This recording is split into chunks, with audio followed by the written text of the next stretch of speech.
তার কথা মনে পড়লে প্রশান্তি অনুভূত হতো।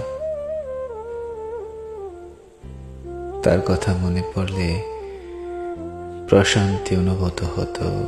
তার সাথে কাটাবো সময় ধ্যান করলে মনে তৃপ্তি আসতো।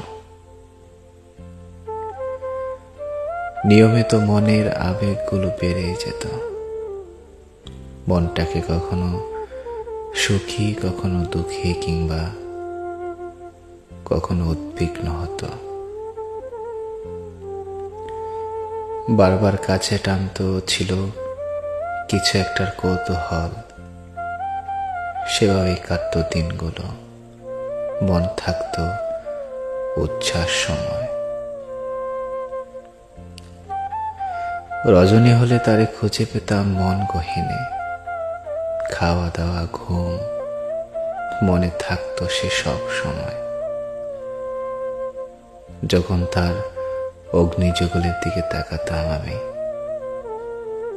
মনে হতো মায়াবী সে যে একমাত্র বিশ্বাসী। থাকতাম আমি যখন তার অতি কাছাকাছি, অনুভব হতো আমার তার কাছে ছিল এক অতি মানবীয় শক্তি। তার কাছে ছিল এক অতি মানবীয় শক্তি।